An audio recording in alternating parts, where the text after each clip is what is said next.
So good afternoon and welcome to the William G. McGowan Theater here at the National Archives. I'm David Ferriero, the Archivist of the United States, and I'm pleased that you could join us today, whether you're here in person or viewing us on our YouTube station, and a special welcome to our friends at C-SPAN. What better place is there to talk about Stephen Puleo's new book, American Treasures, The Secret Efforts to Save the Declaration of Independence, the Constitution, and the Gettysburg Address. The National Archives is full of treasures. Some are undiscovered, some are quite famous. With the most famous ones, such as those named in the book's title, we often assume that they were always here and were destined to be. How they came about and how they survived to our day is not always a straight path, however. Before we get to that fascinating story, though, I'd like to let you know about two other programs coming up this month. On Thursday, October 13th at noon, we'll screen a new historical documentary film, The Year of the Tiger, JFK 1962, which features archival images, film footage, and audio recordings from the National Archives and other sources to chronicle the October 1962 Cuban Missile Crisis. The film's director, Joe Luby, will be here to discuss the film and answer questions. And on Wednesday, October 19th at 7 p.m., Alelia Bundles, journalist, author, and chair of the National Archives Foundation, will moderate a panel discussion on revolutionary movements, then and now, Black Power and Black Lives Matter. The program is presented by the National Archives African American Employee Affinity Group, Say It Loud, in commemoration of the 50th anniversary of the founding of the Black Power movement. To learn more about these and all of our public programs and exhibits, consult our monthly calendar of events in print or online at archives.gov. There are copies in the lobby as well as a sign-up sheet where you can receive it by regular mail or email. And you'll also find brochures about other National Archives activities. Earlier I said that we are in a most appropriate place to talk about Stephen Puleo's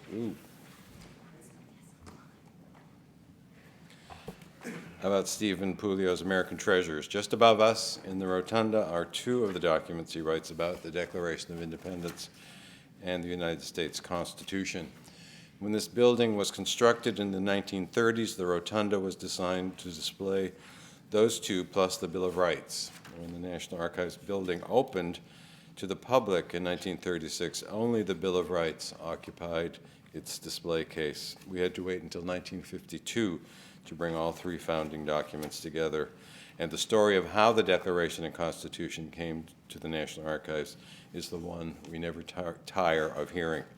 Now I'd like to introduce Jesse Kratz, the historian of the National Archives. Jesse became the first of our agency's historian in 2013. She was previously with the Center for Legislative Archives here at the National Archives and has been with the agency since 1999. Please welcome Jesse Kratz.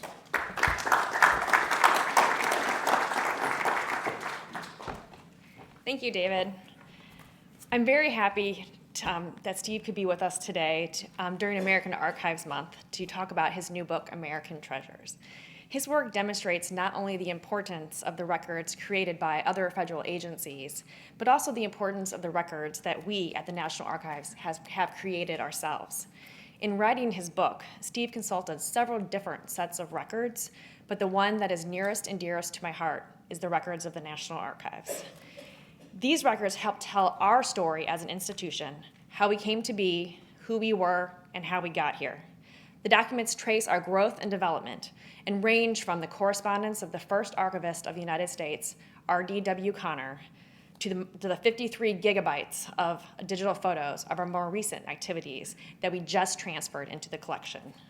Our records also provided the background Steve needed to tell the story of how the Declaration of Independence and Constitution came here from the Library of Congress. It was a pleasure to work with Steve, and it's a pleasure and an honor to introduce him now. Steve Puleo is a historian, a professor, a public speaker, and a prolific author. The caning, the assault that drove America to civil war, and Dark Tide, the Great Boston Molasses Flood of 1919, are just two of his many publications.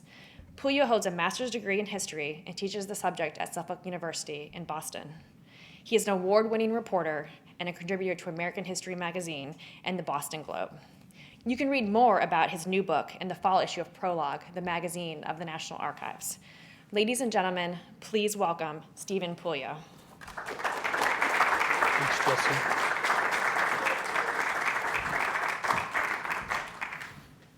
Thank you, Jesse. Thank you, David. And welcome to you all today. I just need you to say this. David and Jesse have been terrific supporters of me and encouragers of me on this book. If the rest of the archives staff is as wonderful as them, I can tell you the Declaration, the Constitution, and Bill of Rights are in very, very good hands. You should all feel good about that. I want to thank you folks for being here today. Are there visitors here, people from outside of the Washington area? How many do we have? Okay, good, a good representation of that. Great. I want you to know I'm from the Boston area. So for me to speak in this esteemed theater in this fabulous building is like somebody taking batting practice or playing at Fenway Park. It's a real shrine. We were eliminated last night, the Sox, some of you may know. But for me, this is just a fabulous, fabulous place to be, and I'm thrilled to be here. And for you folks who could be doing many, many other things in this great city, hundreds and hundreds of other things, I do appreciate you being here. It's wonderful. This book, for me, has been a real labor of love. It is, on one level, the story of how the Declaration of Independence, the Constitution, the Gettysburg Address were moved out of Washington by the Library of Congress, where they were at the time, in the aftermath of Pearl Harbor. And they were moved for safety reasons, for fear of sabotage, of bombs, etc., destroying our very priceless documents. And those three documents, along with a few others that were moved to Fort Knox, Kentucky, for safekeeping, they began what would become the largest relocation of American documents in history for safekeeping. Thousands of others would get moved to other locations during the Second World War for safekeeping. So that's one thread, one narrative thread that American Treasures works on. But I realized as I was doing the research that in order to really understand the why are these documents so precious? Why are these documents so priceless? Why did we go out of our way to save them? Why did President Roosevelt feel such a strong connection to these documents that he felt he was a steward to these documents? Why did Librarian of Congress Archibald MacLeish feel the same way? Why did the Secret Service, led by Harry Neal, the lead agent in charge of helping to relocate these documents, why did they feel so strongly about it? I had to go back and I had to talk about the creation of these documents, the ideas contained in them, and the many steps that were taken throughout our history to protect these documents and preserve them. So in this book, I take you back to 1776, to the creation of the Declaration of Independence, that late spring, early summer time, including probably the four most remarkable days in all of American history, July 1 through 4. Where independence is debated, voted on July 2nd, not July 4th, but July 2nd. John Adams of Massachusetts said that July 2nd would forever be remembered as an epic day with brilliant bonfires, illumination, bands, and celebrations. So he was just 2 days off. But that was July 2nd. July 3rd, when Jefferson's Declaration is debated, and July 4th, when it's adopted. So I take you back there and then bring you back to the Second World War years. I take you back to 1787 in Philadelphia, that real steamy, hot summer, when the Constitution was debated and ratified, or debated and adopted, ratified a little later, where the principles of the Declaration of Independence are codified into law, laws that we still use today, a document that is so meaningful today. I take you back to 1814, when the British literally invaded and burned Washington. They burned the president's house, they burned the Capitol, they burned other buildings. And a clerk by the name of Stephen Pleasanton, State Department clerk, has the presence of mind to take the original Declaration and the original Constitution, stuff them in linen sacks, throw them in the back of a wagon, and have them taken out to Virginia for safekeeping. And he does it in defiance of the Secretary of War, who at the time says, the British aren't coming to Washington. They're not coming. They have no interest in Washington. They're only going to Baltimore. Pleasanton says, no, I don't think so. Realizes the impact to the nation's psyche, very young nation at the time. And he moves those documents out of there. At the same time, almost the same time, Dolly Madison is at the White House until the very last second. Her husband, James, is in the field with his troops. Dolly's at the White House until the last second, and she saves many, many critical documents, including her husband's notes of the Constitutional Convention of 1787, which almost no American even knew existed at the time. And for me, doing the research, I really felt that connection as I was going through Madison's papers and his notes from the convention, saying to myself, I would not be able to do this if not for Dolly's heroics in 1814. I take you back to 1823, when a Washington, D.C. engraver by the name of William Stone creates the first exact replica of the Declaration of Independence, an exact facsimile. Lots of patriotic fervor around this time after the War of 1812. Secretary of State John Quincy Adams says, I want you to create something that is precisely a replica of the engrossed Declaration. What do we mean by engrossed? It's the document you'll see in the rotunda if you haven't already. The beautifully calligraphy document with flourishes and curlicues and slashes and underlines and the signatures underneath of the delegates. Lots of debate going into 1823 about who had created a replica. There had been other kind of copies made, none exactly like the original engrossed document. William Stone does that. It takes him 3 years, unveils it in 1923 on the 4th of July. And it's that replica that essentially becomes the starting point for the millions and millions of copies of the Declaration of Independence that you might have in government buildings, that you might have in schools, that you can pick up in the archives store, if you'd like, or that you might have hanging in your home, like my parents did. We sold my parents' home just a couple of years ago, and one of the last things I took off the wall down in our little basement was a replica copy of the Declaration of Independence that my folks had purchased during the American bicentennial in 1976. That gets unveiled in 1823. I take you back to July 4th, 1826, the 50th anniversary of the signing of the adoption of the Declaration of Independence. America's golden jubilee. And again, this great rebirth of patriotism to celebrate the 50th anniversary. But July 4th of 1826 gets elevated to a whole new level when two of our greatest founders, Thomas Jefferson and John Adams, die on the exact same day. Raises the gravitas of July 4th to an almost religious kind of holiday. The level that we kind of celebrate July 4th today is almost a direct result of Adams and Jefferson's deaths on July 4th of 1826. And that wasn't the only July 4th. On July 4th, 1831, just 5 years later, Revolutionary War hero and former President James Monroe dies on July 4th. Further kind of elevating the 4th of July. So you'll learn a little bit about that. I take you back to 1863, when President Abraham Lincoln is dedicating a cemetery at a small crossroads town in central Pennsylvania and delivers his masterful 2.5-minute speech.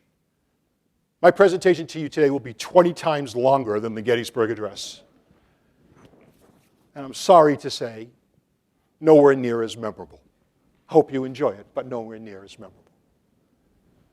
He forever broadens the meaning of all men are created equal in that speech, and we'll talk a little bit about that. I take you back to 1876, America's centennial celebration in Philadelphia, where the original engrossed Declaration of Independence is kind of trotted out for display and proclamation. And there's real concern about the physical deterioration of that document.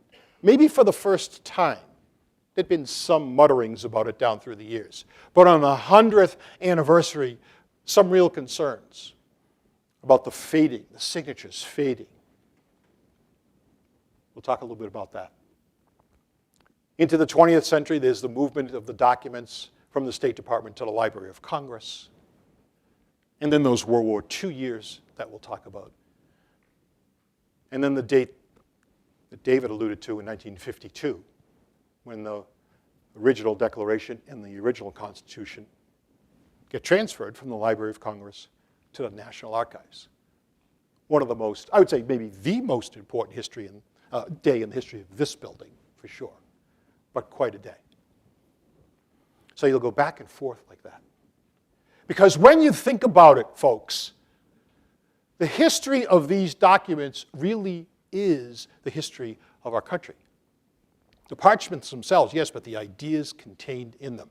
I had a very perceptive editor say to me once, America has no crown jewels, but if she did, it would be these documents. I don't think there's any question about it. Ours is the first constitutional republic that can trace its very founding back to a single document. That's the Declaration of Independence. And I would argue this. I would argue that the principles that our country and our government rest on, the aspirations of our country, because we don't always get it right, but I think we aspire to, can really be traced back to really a single paragraph. We hold these truths to be self-evident, that all men are created equal, that they are endowed by their Creator with certain unalienable rights, that among these are, what are they? Yeah, life, liberty, and the pursuit of happiness, which we all know. And maybe the lesser known part of that paragraph, that to secure these rights, governments are instituted among men, deriving, wait for it, deriving their just power from the consent of the governed. That's Jefferson's iconic second paragraph of the Declaration of Independence. And as I said, our concepts of freedom, of liberty, of equality rest on that second paragraph. And think about when he does this, lest you take that for granted, folks. Think about when he does this in 1776. This is an era of warlords, dictators, and monarchs. That's what we're talking about. Monarchs who ruled by fiat, and everyone else just about did as they were told. This notion of equality, of governments deriving their power from the people, a completely foreign concept, a revolutionary, dare I say it, concept in 1776. 11 years later, in 1787, Gouverneur Morris writes his eloquent preamble to the Constitution. That's his unusual first name. By the way, Gouverneur, it's not Governor Morris of Pennsylvania. It's Gouverneur Morris. Abigail Adams, who used to write phonetically, does write it that way, and I think that's the best that we have to pronounce his name. When he writes, "We the people of the United States," again, he is representing the codification of those principles that were in the Declaration. And when he says we need to secure the blessings of liberty for ourselves and our posterity in that preamble, that's what he's talking about.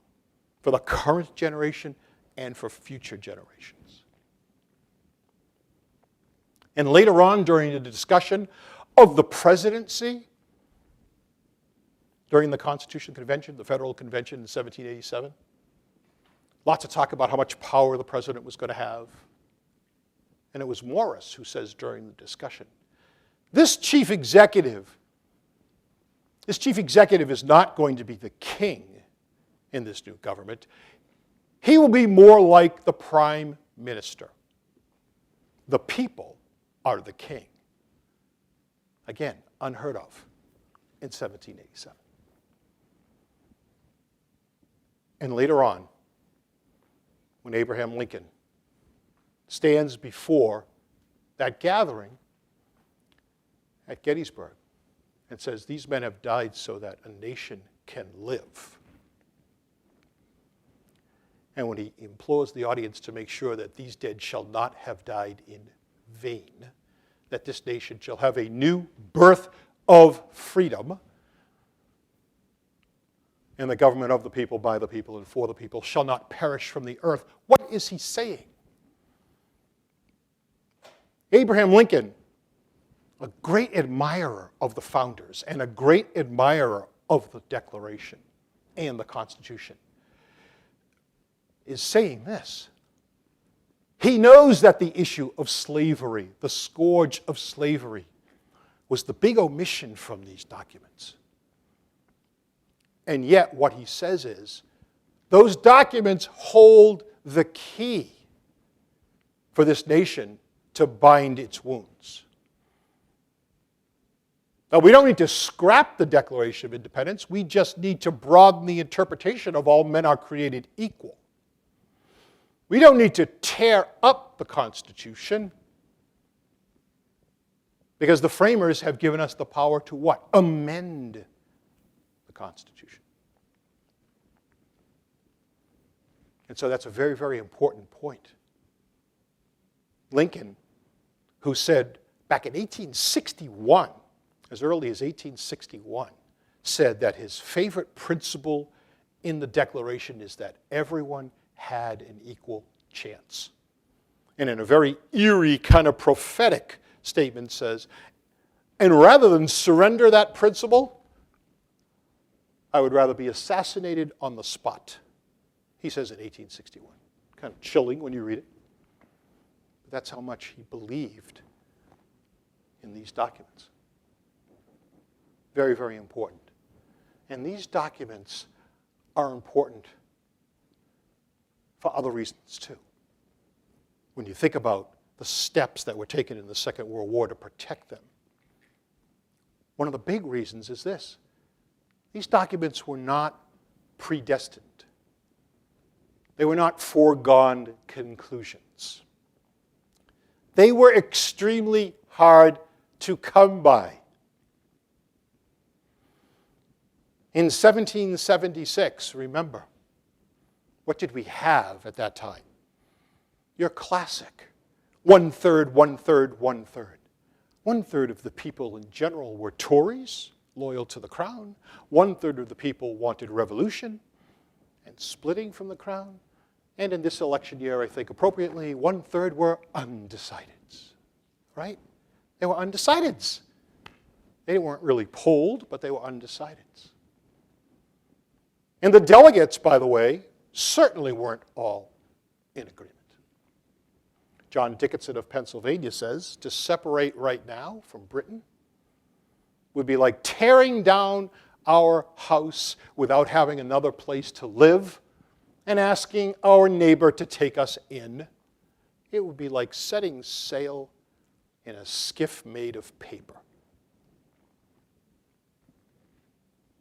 Terrible idea. Let's wait, he says.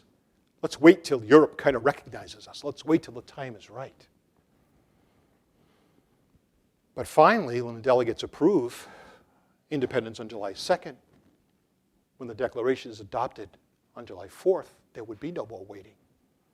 And after it's engrossed, it takes a couple of weeks for the document to be beautifully engrossed by engraver and engrosser Timothy Matlock.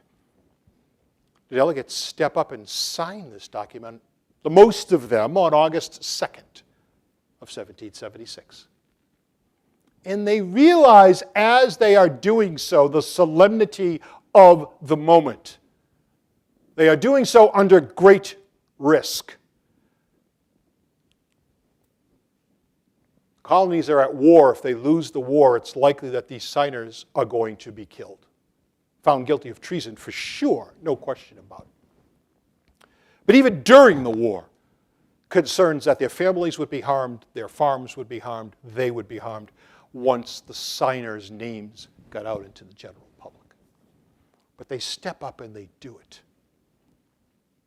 My favorite example, or my favorite quote, is as the signing is taking place on August 2nd, 69-year-old Rhode Island delegate Stephen Hopkins. He had a little bit of Parkinson's disease, a little palsy. When he signed, he had a shaky signature. You can see it in on the Declaration. Hard to see now, but look at one of your replicas and you can see it. But as he stepped up, he said, "My hand trembles, but my heart does not." Very kind of big moment. And during the Constitution, are you kidding me? The convention almost falls apart. There's a huge battle between the large state delegates, defined then Massachusetts, Pennsylvania, Virginia, New York, and the small state delegates, defined then New Jersey, Maryland, Delaware, Connecticut, etc. What was the issue over? The issue was over how would these states be represented in Congress. Large state guys, Madison, Hamilton, Washington, said all of the representation should be done according to population, proportional representation. Small states said, that is not going to work for us. The power of the states will be diluted. William Paterson of New Jersey says, when the large state folks put forth their plan for proportional representation, New Jersey will never agree to this plan. She would be swallowed up. Gunning Bedford of Delaware says to the large state folks, to Madison and the rest, "I do not, gentlemen, trust you." He did call them gentlemen. "I do not trust you."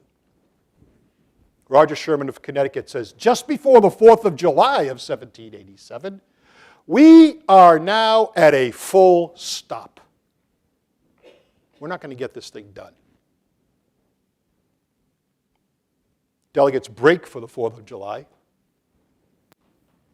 the 11th 4th of July, if you will, 1787.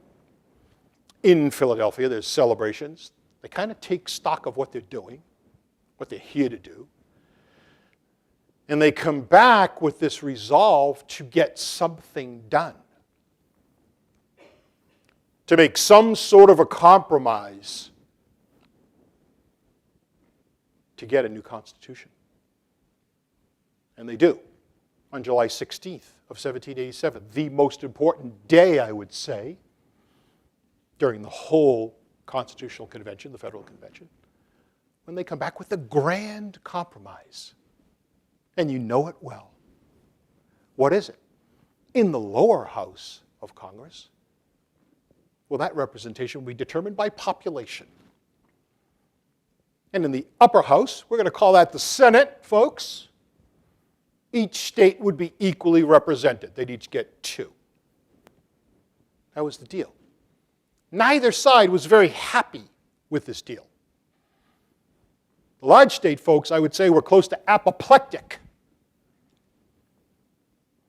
But they put it together to give us the Constitution that we have today. Not a foregone conclusion by any stretch of the imagination. And even the Gettysburg Address in November of 1863.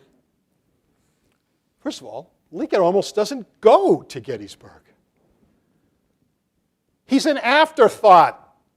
He's invited to say a few remarks. He's not the guest speaker.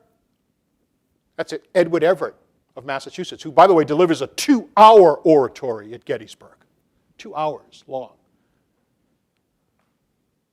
They say, Lincoln, would you like to come? You're the president. Maybe say a few words. Lincoln debates for a little while. Well, sounds like a good idea. What do you think, Stanton? Stanton says, I don't know.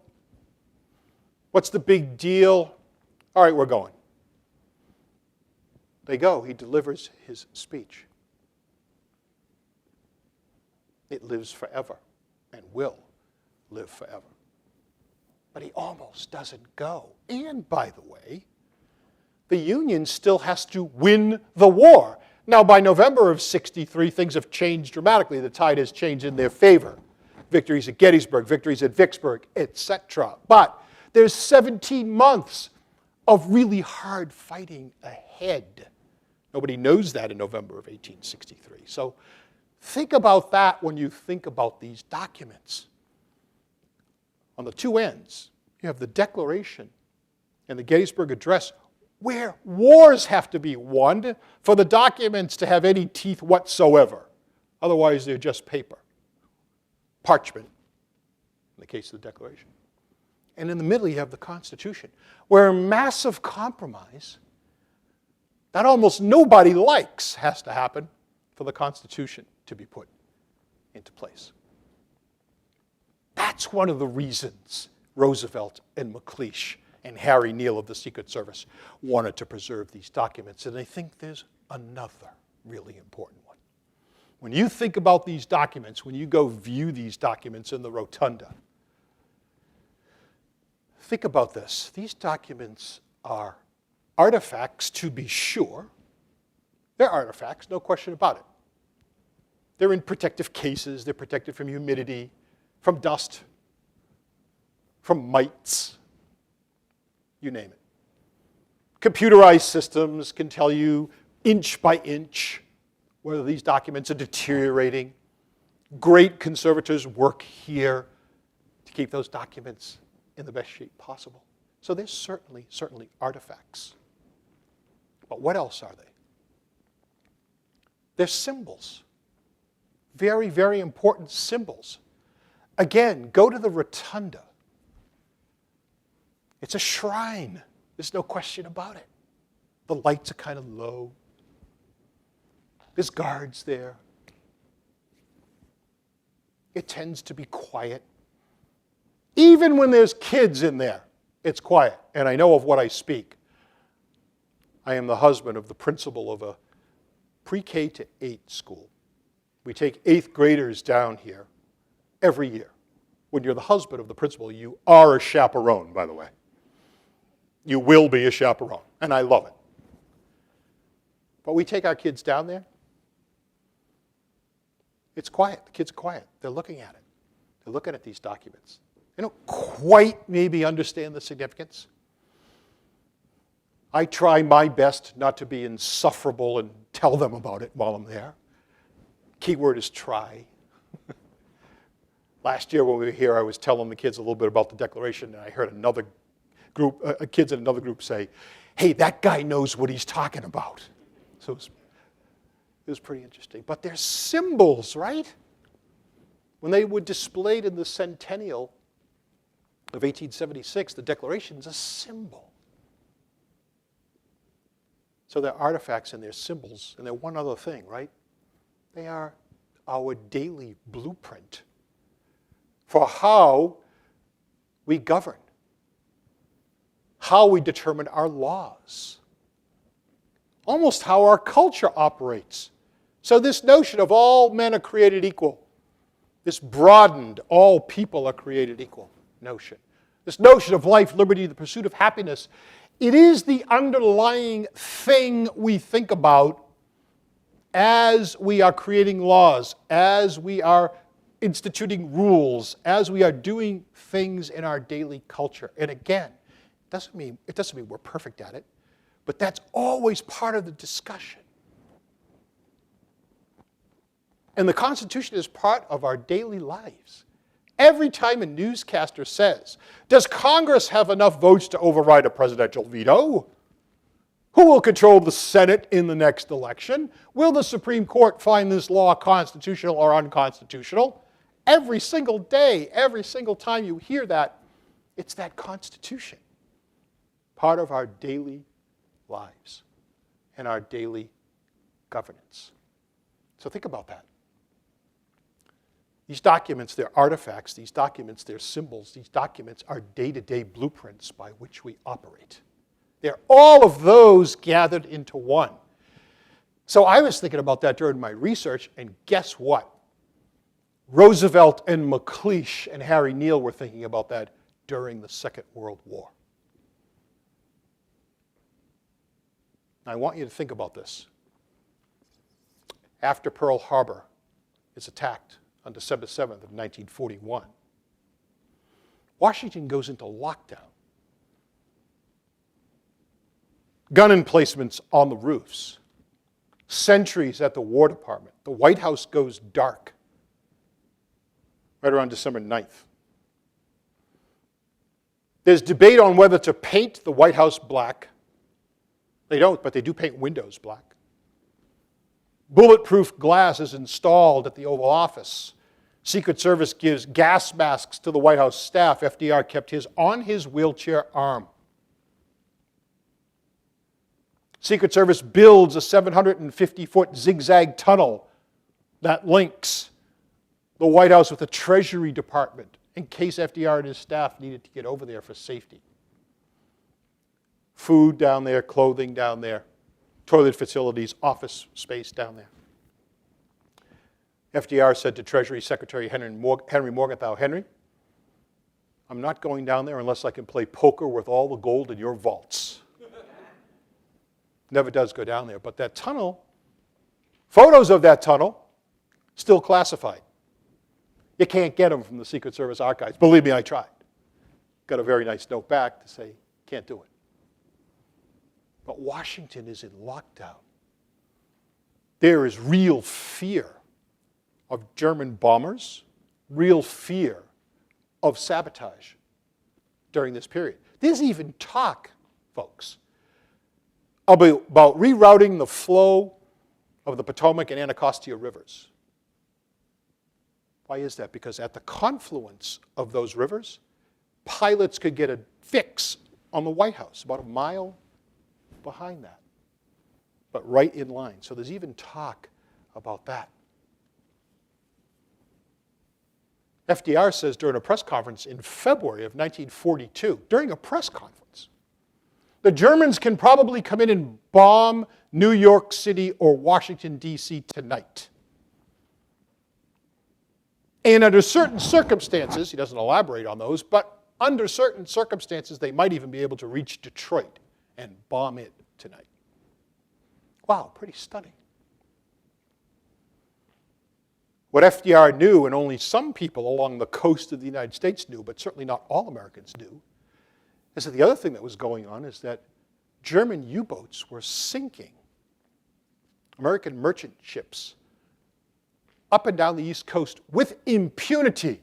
They sink about 600 of them from January to August of 1942. 600 of them. Cape Cod near me, Cape May, Cape Hatteras, killing grounds for U-boats. Virginia Beach, the Outer Banks, Jacksonville, killing grounds for U-boats. There is palpable fear. Palpable fear. And one of the great fears, and FDR feels himself a tremendous steward of these documents, one of the great fears is that these documents would be destroyed by bombs or by sabotage. And the hit to the national psyche would be devastating. Devastating. So we need to get those documents out of Washington. Now, plans had begun about a year earlier, even more than a year earlier. In the fall of 1940, Roosevelt and McLeish huddle. They see what's happening in England. The British lose thousands of documents when libraries are hit.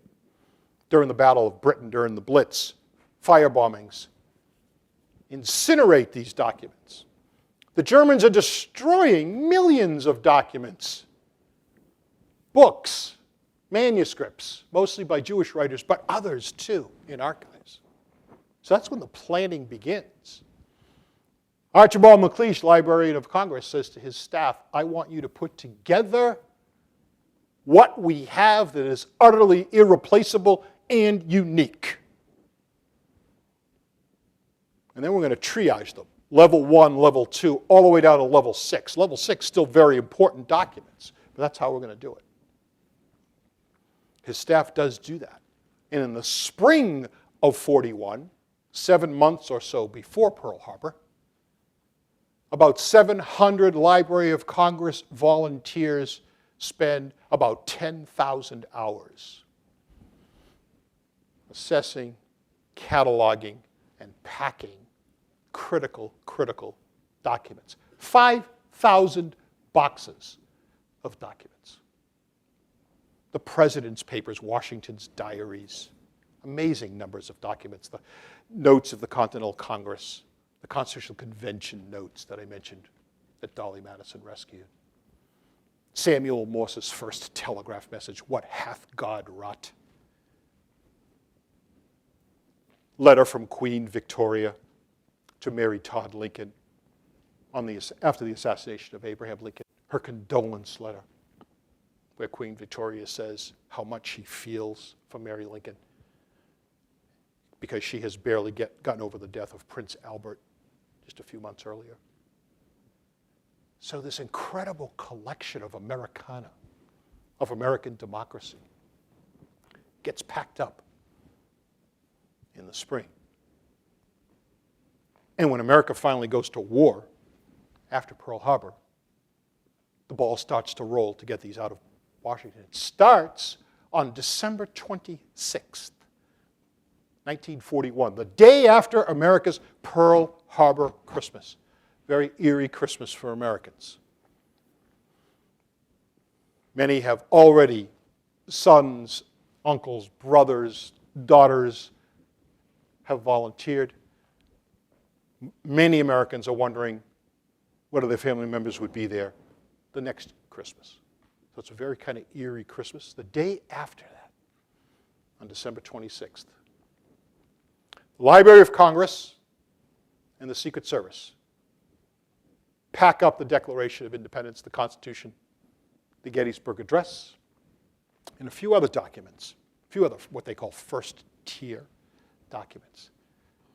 The Articles of Confederation, the Gutenberg Bible, Lincoln's second inaugural address, and one other non-American document, the Magna Carta from 1215, which is in the United States because it was on display at the 1939 New York City World's Fair. And when war breaks out in Europe, the Brits ask us to hold onto it for safekeeping. That's the other document that gets packed up. Archibald MacLeish made this joke that he thought Jefferson would find it kind of interesting and ironic that the Magna Carta was right next to the Declaration of Independence.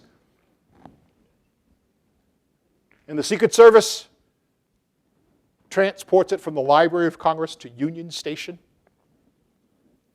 puts it on a train under heavy guard in complete secrecy, and the train rumbles out to Louisville, Kentucky, where the documents are put in to the gold bullion depository at Fort Knox.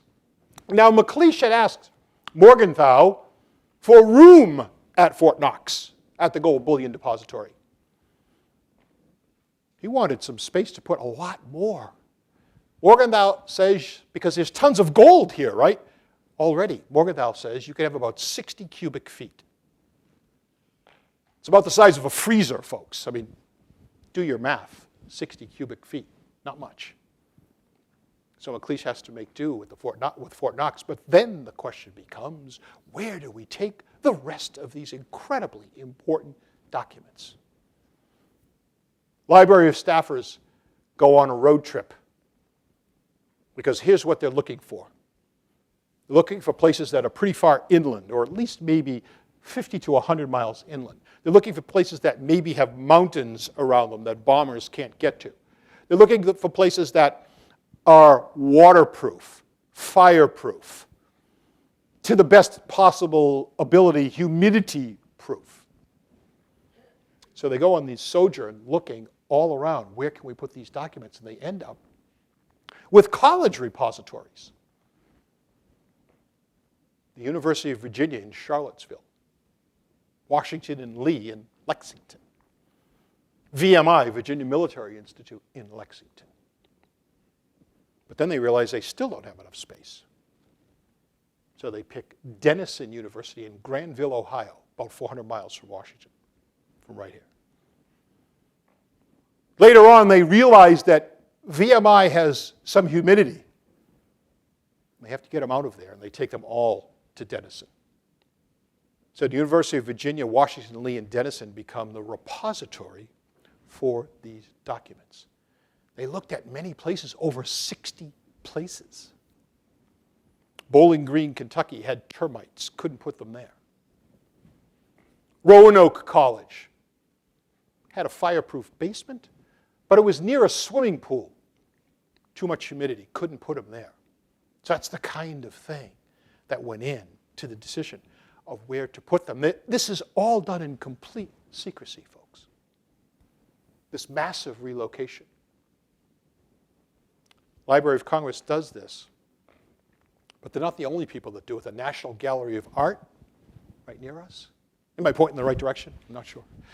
National Gallery of Art relocates some of its most valuable paintings, Goya's, Rembrandt's, Raphael's, Botticelli's, to the Biltmore House in North Carolina.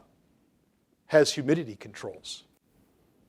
Libraries around the country do these kinds of moves. New York Public Library looks for caves. That was one of the things McLeish looked at too, but then there was some real concerns because caves have leakage. Caves have water problems. Caves have back entrances sometimes. So some of the New York Public Library documents get moved to bank vaults in the city and to Saratoga. So all of that happens during this period of time. These documents, these critical documents, the Declaration, the Constitution, the Gettysburg Address, they remain in Fort Knox along with these 5,000 other boxes until September of 1944. 3 months or so after D-Day, Allies are moving to Berlin from the west. The Russians are coming from the east. Not too much concern about an attack on the U.S. mainland at that point. Military intelligence, McLeish says it's time to move these documents and bring them east over the Alleghenies and the Blue Ridge and bring them home. And that's what happens. By the way, there was one exception prior to this that's so important. That took place on April 13th, 1943, the 200th anniversary of Thomas Jefferson's birth during the dedication of the Jefferson Memorial in the Tidal Basin. April of 1943, FDR is really concerned about American morale. Been at war for 16, 17 months. It's a slog in April of 43. He thinks the dedication of the Jefferson Memorial and the display of the original Declaration of Independence will really help boost American spirits. And so the document is taken out of Fort Knox. Nobody knows where it came from. And put on display at the Jefferson Memorial for 1 week under 24-hour Marine Guard.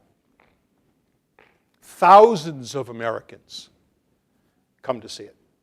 There's that symbol again. It's that symbol. And then it goes back to Fort Knox. One other point. One other part of this story I need to tell you before I get to your questions. And that is in 1952. December 13th, 1952, huge day. Huge parade down Pennsylvania Avenue, an avenue that's seen many parades. Military bands, military vehicles, military personnel accompanying the original Declaration and the original Constitution, from the Library of Congress to here, the National Archives. After many years of wrangling and infighting and some turf battles between the Library of Congress and the National Archives, decision finally gets made. President Truman driving it, with the Librarian of Congress and National Archivist at the time, Luther Evans and Wayne Grover, getting together to make it happen. But these documents need to be put on display for all Americans to see. And 2 days later, on December 15th, 1952, Bill of Rights Day, President Harry Truman presides over the ceremony, the enshrinement. Great word, right? The enshrinement ceremony here at the National Archives. One of Truman's last official acts as president. Ike had just been elected in 52, November. So Truman's in his lame duck phase. But this was an important moment for him, because he loved these documents too. He knew the value of these documents. And he says to the assembled crowd here that if these documents are simply enshrined in these cases, the ideas contained in them will die.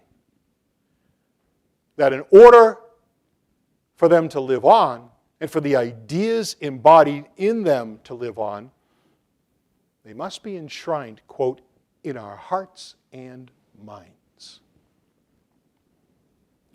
I think intrinsically, inherently, most Americans know this. I think the 1 million people that file through that rotunda every year know it. They may not express it in those words, but I think they know it just like Adams and Jefferson and Dolly Madison knew it, just like Stephen Pleasanton knew it, just like Abraham Lincoln knew it, just like FDR and McLeish and Harry Neal knew it.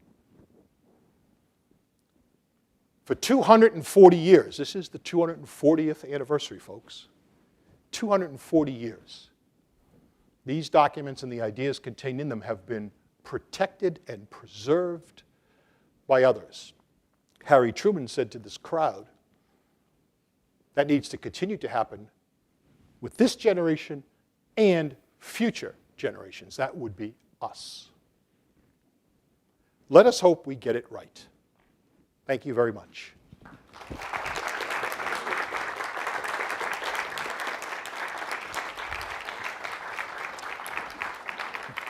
I would love to take questions, guys. I have to just tell you.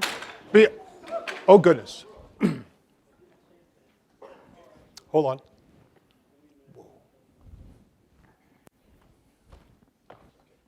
Is he okay? He's okay. You okay? Yep. Okay. Yeah.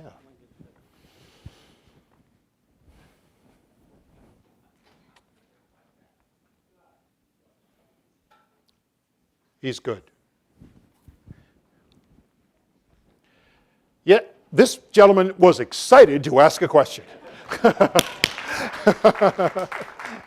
Yes, sir. Thank you for a wonderful presentation. You spoke in a very lofty manner. My question is very practical. Sure. Lee's resolution on the 2nd, Jefferson's declaration on the 4th, was there a vote on each? So Lee's resolution is on June 7th. July 2nd, I'm sorry, July 2nd. Yeah, so you know, he makes the yeah, resolution right. 3 weeks earlier. The delegates basically say, you know what, let's go home and see what our folks in our home colonies want to do. This is a big vote. So then they come back, and that vote is taken on July 2nd, yes. So on July 1st, there's a little bit of concern, because at that point, only 9 of the colonies have said yes. A lot of jockeying goes on. I talk about it in the book. A lot of jockeying goes on the night of July 1st into the morning of July 2nd. And yes, there's a vote on July 2nd. And then the adoption of the Declaration of Independence does happen on July 4th. Yes, separate vote. Is that your question? Is there a vote on the 4th? There's a vote on the 4th, yes. So it's a separate, completely separate thing. So I know on the 2nd it's 12-zip with 1 abstention. So you know New York was Yeah. the abstention. Do you know what the vote is on the 4th? Same, because New York's, so New it's York same does, vote. Yeah, so Continental Congress doesn't get the okay from New York until about July 9th. Sep- I think it's July 9th, the legislature says yes. They kind of find out around July 14th, 15th. And that's what triggers the engrossing decision. And that's why it says the unanimous declaration, because New York decides that. So 2 votes. Yeah. I want to affirm one of the statements you made. I'm Yeah. a volunteer, and I work up in the rotunda some of the time. I swear sometimes people are having what I call a mystical experience Yeah, I think as that's they right. stand there. It's unbelievable. I feel like we're... Yeah, I think that's absolutely right. I've been there several times, and I totally agree with you. Yeah, thank you. Yes, sir. A couple of questions. Number one, what was the deciding factor that Truman used to decide the documents would be here rather than the Library of Congress? Number two, I was struck by the idea that FDR had a tunnel built between the White House and the Treasury Department as a last bastion, because that's exactly what Lincoln did in spring of 1861, when there were no federal troops, and he determined they were going to hide out in the Treasury Department and use that as the last citadel if necessary. Were they aware of that precedent? Right. So I'll answer the first question.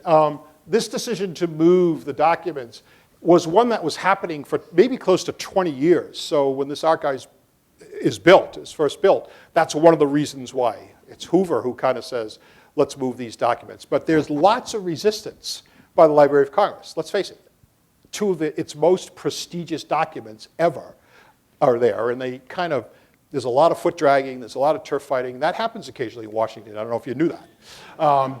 So there is a little bit of that resistance that happens. And then World War II kind of intercedes, and they're moved to Fort Knox. But then there's, in 1946, 47, and so from about 47 to 49, the Freedom Train makes its way around the United States. It has with it about 125 precious documents, not the Declaration and not the Constitution, which I consider almost too valuable, but the Bill of Rights and many other documents. The Freedom Train goes to 48 states. It's the only train that's gone to all 48 states. Millions of people view these documents that are under Marine Guard. There's kind of this resurgence in this interest in documents and kind of our history through that way. And so Luther Evans and Wayne Grover, at the time that's the Librarian of Congress and the National Archivist, kind of have this series of meetings where they talk about, we need to move these, is it time to move these? Congress has said we should move it. That's been that kind of a thing, that kind of an evolution. And they finally have lunch at the Cosmos Club, not too far from here. They finally have lunch and reach that agreement. And there are people at the Library of Congress who are furious with Luther Evans, furious, who say we will never again attain the prestige that we've had. They were wrong about that, right? The Library of Congress is maybe just as, wait, can I say that? Maybe just as prestigious as here. But there was really concern about that. To your question about Lincoln and the tunnel, there's no discussion in the documentation I see that alludes to the Civil War. Would Roosevelt have been aware of it? Yeah, sure. Would Henry Morgenthau have been aware of it in the Secret Service? Probably, yeah. But nothing that I can really definitively say to your question. Great question, though. What else? Yes, sir. You mentioned the Bill of Rights twice in passing. Yeah. The Charters of Freedom, the 3 documents Yeah. that are permanently on display, the Bill of Rights is there instead of the Gettysburg Address. Yeah. In part, I presume, because the Gettysburg Address is too fragile to actually show that way.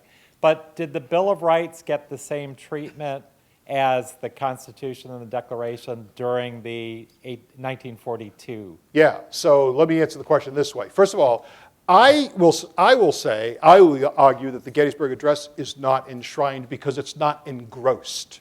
You know what I'm saying?